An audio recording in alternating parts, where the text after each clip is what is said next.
Hey guys, welcome back. Today I'll be showing you how to slice, dice, and edit your recordings to perfection. So let's get into it. First, don't forget to like and subscribe if you haven't already. It would really help support the channel. So what if I told you that your favorite recordings were a lie? No, God! No, God, please, no! No! No! No! Okay, so not really.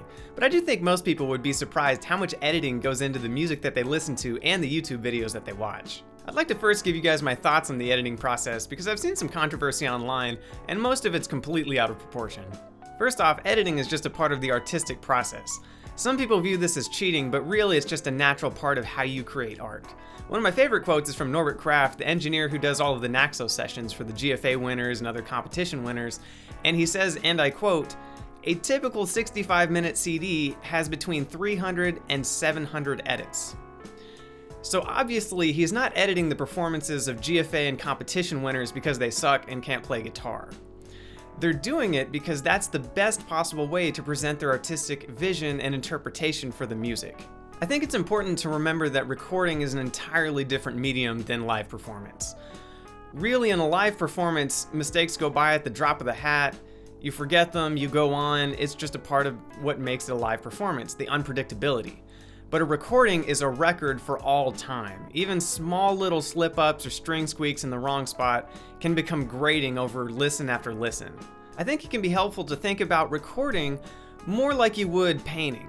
Nobody really freaks out at an artist because they erased a line or did the shape over and over again until they found what they were actually thinking about in their head and wanted to commit to canvas. So basically, no amount of me erasing or redoing a sketch is going to turn me into a Rembrandt. The same goes for recording. No amount of multiple takes and splicing is going to turn a mediocre or bad player into John Williams.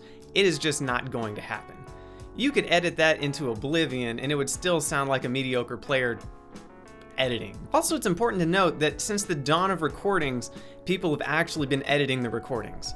If you really wanted to get crazy, you could even call a second take an edited recording because you did it over again and it wasn't the live take right off the cuff. Another good example would be live broadcasts from major orchestras. A lot of times what they'll do is record the rehearsal, and if there's a slip up, they'll just splice it in. Or they'll record it over multiple nights and then put it together. This is another technique you'll see in things like Netflix stand-up comedy specials and concerts. If you look at the front row, it's different people sometimes in between different bits. And that's because they recorded it over multiple nights and then edited it into one kind of master take or perfect performance. Even live jazz recordings are sometimes done this way. The legendary record Wes Montgomery Smoking at the Half Note, half of it was done in a studio. And as far as classical guitar is concerned, have you ever noticed in YouTube videos or promos that an artist can record in a cafe or a bustling street or in the middle of nature and not pick up any sounds of wind, birds, cars, people walking around, shuffling noises? It's dead quiet and has reverb. It's because the recording was done in a studio, edited, and then synced up in post when they recorded the video. They do this just so you can get a much better video quality than if you have to rely on recording in the middle of a field or a street where you have to redo a take or leave in a car honking.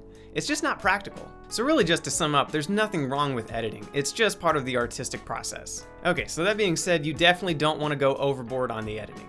If you get super minute and edit bar by bar or note by note, you'll basically edit out the human feeling or emotion in your actual recording, which defeats the purpose.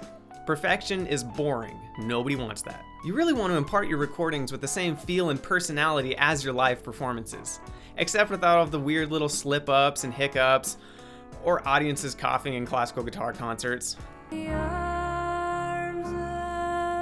To accomplish this, what I recommend doing is editing in as large a section as possible. Say you're recording something like a short piece like Adelita, for instance. You could maybe edit the first half of Adelita with another recording of the second half of Adelita. Or what you could do is maybe edit it in phrases. So maybe 8 bars and then another 8 bars, or you could do 4 bars and 4 bars. Or maybe you have a perfect take except for maybe just one little bar in the middle. You could just edit that out and then otherwise have a great performance. But again, what I don't recommend doing is going super minute, and because you missed one note, you then have to edit your entire recording beat by beat, note for note, until it's just completely ridiculous. This type of editing can be soul crushing, and it's boring and just doesn't sound good in the final result. So a couple tips that'll help the recording and editing process go a little bit smoother in post is to always reference a metronome when you start recording. I always turn it off, don't record to a click, but having that slight little reference can keep your tempo from drifting wildly between takes. Likewise, another nice thing to do if you're recording kind of a very difficult piece is to, say you have a scale run, play the scale run in isolation over and over again until you play it as close to perfect as you can, and then you'll have material to work with as you edit it through. I also recommend including a couple bars either side of the run to make the splice a little bit easier. And again, this type of workflow is just par for the course in the editing process. It happens all the time in classical music. Pianists do it, violinists do it, singers do it. It's just how recordings are done. And I wouldn't consider it cheating because the artists are still playing it. The only thing I might consider cheating is, say you played it like half speed or note by note and then spliced note for note. But honestly, in the end of the day, if anybody ever sees you play, they can tell you didn't do that, so it's kind of pointless. To sum up my thoughts on editing, really at the end of the day, all that matters is what comes out of the speakers. That's all the listener cares about in the end, how the recording makes them feel. They don't care how many edits you did, they don't care how many takes you did, any of that. They just care how they receive the art that you made, and that's the one part that you can't control. All right, so let's head over to the desk and I'll show you how to do it. So to begin editing, you'll need to understand two fundamental terms. The first is a transient, or the initial start of a waveform. This would be when you pluck a string, you strum a chord, some kind of louder sound like that. Luckily, guitar is basically a transient heavy instrument. Everything we do is plucked, so you can see all of the big transients here. If this was a violin, most of the waveform would just kind of look like that because it's bowed and the initial transient isn't as strong. Now the other term you'll need to know is crossfade. This is basically what happens after you splice your audio and try to stitch it back together. On a microscopic level, it just fades out and fades in so you don't get a pop in between your recording. So the project I'm going to use to demonstrate is the audio from the recording session I did for Here, There, and Everywhere, which I recorded in about like an hour or so for a YouTube video. And you can see when I zoom out, I have 3 master takes. This is pretty much 3 complete takes, more or less, of the entire thing, which I chose to kind of splice. In the end, I just kind of took the beginning off of one of these clips and then spliced it to the end of the other just because I liked the vibe of the take. On this one, there's actually a false start where I guess I just fell asleep at the wheel and forgot what came next. So you'll hear how it sounds. Let me play it for you.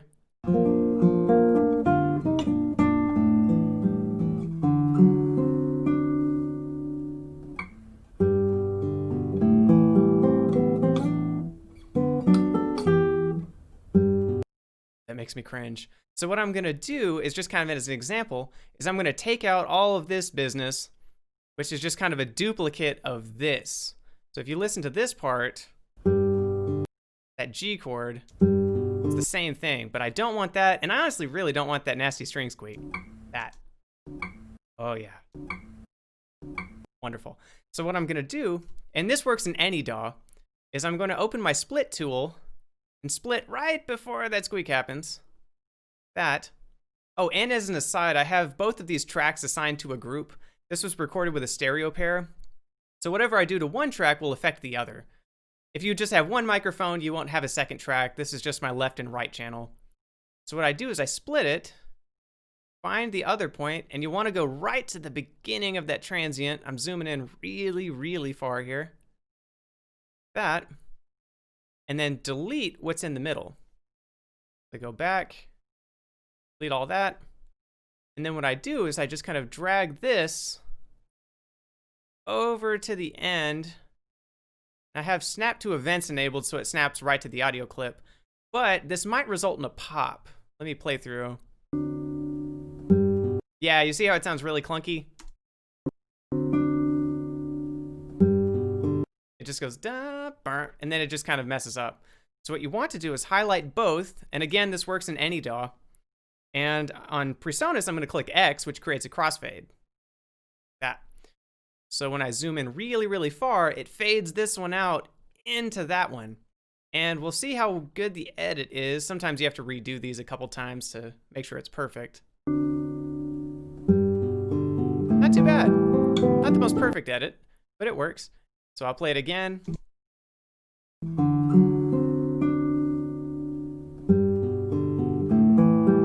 Good, so it's less sudden. Now something you'll have to remember if you're working in a home studio is that you don't have reverb added to the clip. Like this is completely dry. And once I add a little bit of my reverb here, a little churchy, is it covers it really well.